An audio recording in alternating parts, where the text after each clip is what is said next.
Salut à tous, c'est Elias et j'espère que vous allez bien. On se retrouve aujourd'hui pour une nouvelle vidéo, le débrief du deuxième combat de Greg MMA dans l'organisation de l'Hexagone MMA. C'était l'Hexagone MMA numéro 13, ça se passait au Zénith de Paris, la Villette. La salle était pleine à craquer et on va pas se mentir.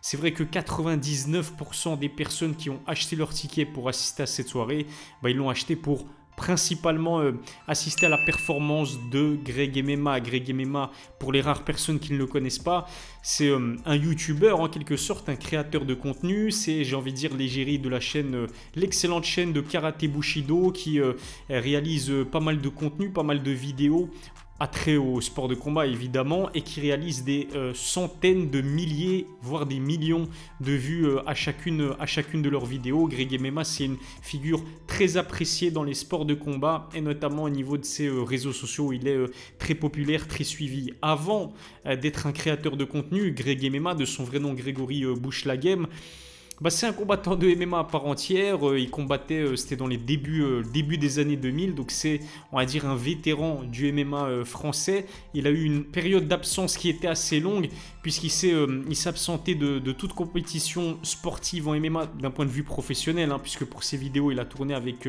des athlètes comme Baïsangour Chemsudinov, comme Saladin Parnasse et j'en passe. Mais d'un point de vue professionnel dans sa carrière de MMA, il y a eu un coup d'arrêt pendant 17 longues années. Il a fait son retour il y a quelques mois. C'est contre l'Italien Gianluca Lo Cicero, si je me souviens bien de son prénom. Mais en tout cas, Lo Cicero, je suis sûr que c'est son nom de famille. Et il n'a eu besoin que de 15 petites secondes pour l'emporter sur un KO dévastateur. Cette fois-ci, Greg MMA, il faisait face à un autre adversaire d'un autre calibre, d'un autre type, d'un autre profil, puisqu'il s'agit de Martin Orski, un Tchèque, ancien strongman d'un point de vue amateur. Je pense qu'il pesait quasiment 200 kg il y a de cela 6 années. Il a perdu énormément de poids, mais à la base, c'est un bodybuilder, on va dire. C'est quelqu'un qui s'entraîne dans une salle de sport, qui pousse de la fonte à la base. Et dans l'optique de perdre du poids, il a décidé de se mettre il y a quelques années au sport de combat. Donc il a fait du bare knuckle, c'est-à-dire des combats de main nue, il a fait du kickboxing, il me semble même qu'il a fait de la boxe anglaise, et donc il a fait du MMA. Là je vais regarder un petit peu son record, mais d'après Tapologie, il en est à 4 victoires pour 5 défaites. Alors on va pas se mentir, c'est pas un foudre de guerre, Martin Orski. C'était pas le cas non plus du précédent adversaire de Greg MMA, mais on va dire que le niveau monte un petit peu. Déjà, Lo Cicero était, je pense, plus vieux que Greg MMA. Il avait 46 ans. Là, en ce qui concerne Orski, il en a 40. C'est un combattant qui est très puissant, qui peut coucher, qui aurait pu coucher Greg MMA sur un seul coup, mais ça ne s'est pas fait. On a vu que Greg, dans ce combat principal de l'Hexagone MMA 13, il était très sérieux, très calme, très mesuré.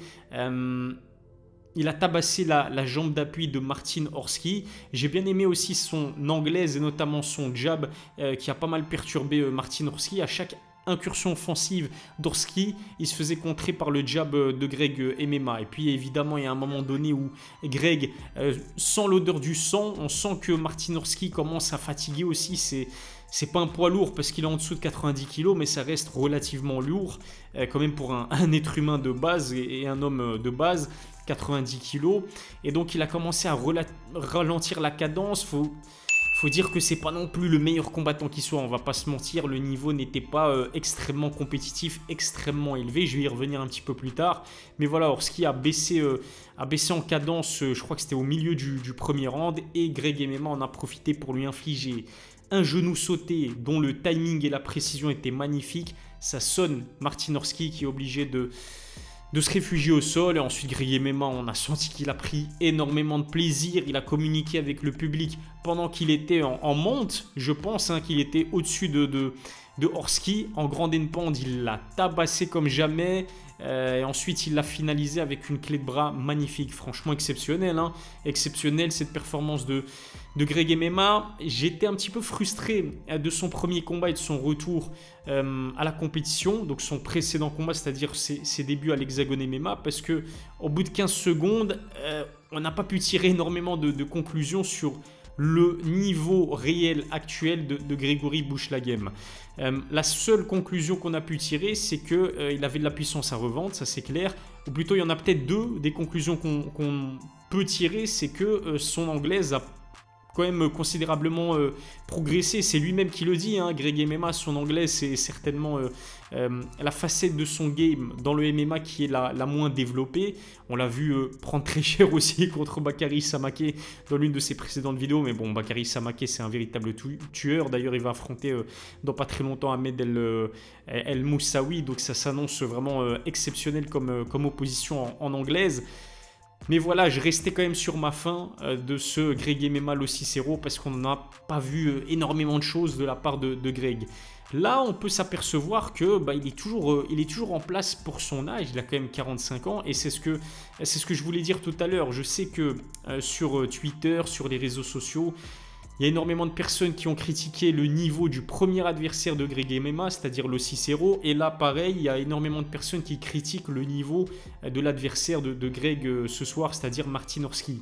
On va pas se mentir, que ce soit Lo Cicero ou Orski, c'est pas des combattants de haut niveau, c'est sûr et certain. Mais à l'image d'un Jake Paul, par exemple, il faut se dire que quand on assiste à des combats de Greg MMA aujourd'hui, c'est du divertissement. Il n'est pas là pour signer à l'UFC dans la foulée. Il n'est pas là pour signer au Bellator ou au PFL dans la foulée. Non, Greg MMA, il est là pour prendre du plaisir. Et on a senti justement qu'il a pris énormément de plaisir. Et quand Greg MMA prend du plaisir, il procure aussi du plaisir à ses nombreux fans, au public. Moi, personnellement, ouais, franchement, ça m'a diverti. C'était un bon divertissement ce combat. Il était plutôt rythmé, même si ça a duré moins d'un round. Mais vous voyez ce que je veux dire. On n'était pas là dans du clinch à 100%. Il y a eu une phase de clinch, mais principalement c'était du striking.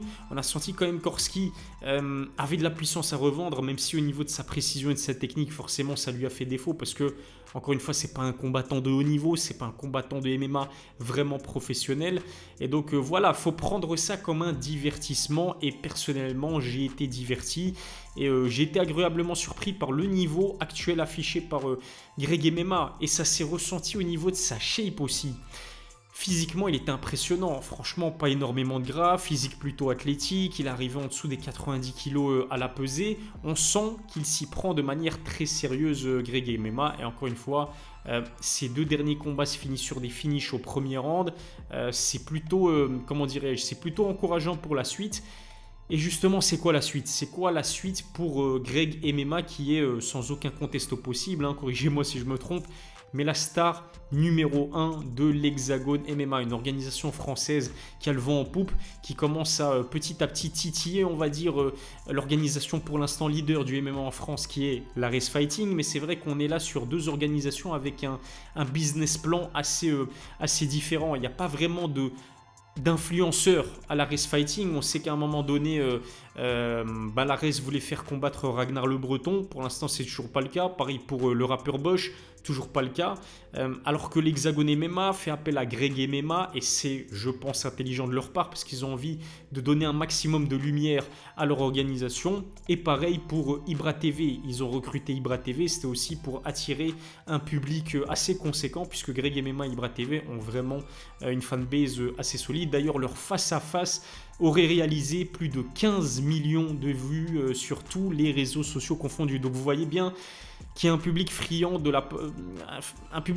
ce genre d'opposition. Et en parlant de Greg et d'Ibra TV, il se pourrait que ce soit la suite justement pour Greg MMA, un combat contre Ibra TV. Après, malheureusement, pour Ibra, il s'est blessé à l'œil durant un entraînement. Je pense même que ça a dû nécessiter une opération. Donc on n'en sait toujours pas sur l'état physique d'Ibra TV. Est-ce que Ibra va combattre cette année en 2024 en sachant que pour son œil, ça pourrait être extrêmement dangereux?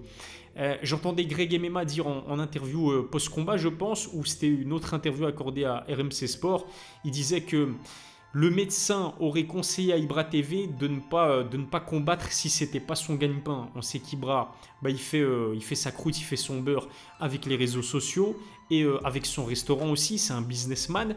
Il n'a pas vraiment besoin de combattre en MMA pour gagner sa vie. Le truc, c'est que c'est vraiment un combat qu'énormément de gens attendent. Une opposition entre Greg MMA et Ibra TV, ça pourrait sold out une salle comme l'Accor Arena, ramener énormément d'argent, énormément d'exposition à l'Hexagone MMA, mais également ramener énormément d'argent, parce que l'exposition l'ont déjà à Greg comme à Ibra TV. D'un point de vue sportif, honnêtement, après cette prestation de Greg MMA, en sachant toute son expérience dans les arts martiaux mixtes, vous le savez, hein, il a combattu à une reprise au Pride, il a combattu il y a une dizaine d'années au Cage Warriors. Son dernier combat avant de faire son retour à la compétition l'année passée, c'était contre Gegard Mousasi, qui a été champion au Bellator, qui a combattu à l'UFC. C'est une véritable légende dans la catégorie des poids moyens, Gegard Mousasi. Donc avant même que le MMA ne soit mainstream en France comme ça l'est à l'heure actuelle, Greg MMA combattait déjà par amour pour le sport. Donc potentiellement un Greg MMA versus Ibra TV au prochain combat de Greg, qui devrait se faire au mois de juin, toujours à l'Hexagone évidemment. À part Ibra TV, est-ce qu'il y a vraiment un adversaire intéressant à opposer à Greg? J'ai pas l'impression, c'est pas le cas à l'heure actuelle en tout cas. Franchement, encore une fois, hein, pour pas me répéter, j'ai pris du plaisir devant cette opposition.